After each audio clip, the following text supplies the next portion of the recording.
Gaming room ബിൽഡിങ്ങിൻ്റെ രണ്ടാമത്തെ video ആണിത്. ഇങ്ങനെ ഇരുന്ന മുറിയിനെ ഞാൻ 2 ലെയർ പുട്ടിയിട്ട് 2 ലെയർ പ്രൈമറും അടിച്ച് കുറച്ചും കൂടി അടിപൊളിയാക്കി എടുത്തിട്ടുണ്ട്. ഇതാണ് 2 ലെയർ പുട്ടിയും പ്രൈമറും അടിച്ചപ്പോൾ ഉള്ള അവസ്ഥ. കുറച്ചും കൂടി റെഡിയാകാനുണ്ട്. ഞാൻ എന്നെക്കൊണ്ട് മാക്സിമം പറ്റുന്ന രീതിയിലാണ് ഇത് റെഡിയാക്കി എടുക്കുന്നത്. കാരണം ഈ ഗെയിമിംഗ് റൂം ബിൽഡിങ് ഞാൻ എൻ്റെ ഏറ്റവും മാക്സിമം ബഡ്ജറ്റ് കുറച്ചാണ് ചെയ്യാൻ ഉദ്ദേശിക്കുന്നത്. ഇപ്പോൾ പുട്ടിയും പ്രൈമർ മേടിച്ചപ്പം എറൗണ്ട് എനിക്ക് ഒരു 3000 രൂപയിൽ ഒതുങ്ങി കിട്ടിയിട്ടുണ്ട്. ബാക്കി പണി തന്നെ ഞാൻ ചെയ്തുകൊണ്ട് പണിക്കൂലി ഞാൻ ലാഭിച്ച്, ഞാൻ ഒറ്റയ്ക്കും കൂടെ ഉള്ളതുകൊണ്ട് ജോലി കഴിഞ്ഞ് വന്നിട്ട് ഒരു 2 മണിക്കൂർ ഇതിൻ്റെ അകത്ത് സ്പെൻഡ് ചെയ്തിട്ടാണ് ഇതിങ്ങനെ റെഡിയാക്കി എടുത്തുകൊണ്ടിരിക്കുന്നത്. ഇതിൽ കൂടുതൽ പൈസയാകുന്ന പരിപാടി ഏതൊക്കെയാണെന്ന് ചോദിച്ചു കഴിഞ്ഞാൽ റൂഫ് സീലിംഗ് ചെയ്യുന്നത്. അത് കാരണം ഞാൻ പയ്യെ ചെയ്യുന്നുള്ളൂ. അതിന് കുറച്ച് ബഡ്ജറ്റ് കൂടുതൽ വേണ്ടി വരും.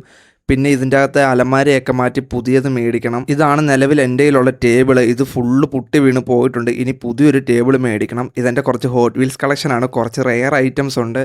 ഇതെല്ലാം വെക്കാനായിട്ട് ഇനി എനിക്കൊരു റാക്ക് പണിയണം. അങ്ങനെ കുറച്ച് പരിപാടികളും കൂടെ ഉണ്ട്. ഇത് എൻ്റെ കയ്യിലുള്ള കുറച്ച് റെയർ ഹോട്ട് വീൽസ് കളക്ഷൻസ് ആണ്. ഇതിനെപ്പറ്റി ഒരു വീഡിയോ വേണമെന്നുണ്ടെങ്കിൽ ഒന്ന് കമൻറ്റ് ഇട്ടാൽ മതി. ഞാൻ ഡീറ്റെയിൽ ആയിട്ടൊരു വീഡിയോ ചെയ്യുന്നതാണ്. പുട്ടിയിടുന്ന ടൈമിൽ ഞാൻ ഈ ടേബിൾ മൂടാനൊന്നും മറന്നുപോയി. അതുകൊണ്ട് ഫുള്ള് പൊടി പിടിച്ചിരിക്കുവാണ്. ഇനി ഇതെല്ലാം ഒന്ന് തൂത്ത് തുടച്ച് റെഡിയാക്കി എടുക്കണം. മാക്സിമം ബഡ്ജറ്റ് കുറച്ച് ഒരു അടിപൊളി സെറ്റപ്പ് ചെയ്യാനാണ് ഞാൻ പ്ലാൻ ചെയ്തേക്കുന്നത്. അപ്പോൾ ശരി, അടുത്ത വീഡിയോയിൽ കാണാം.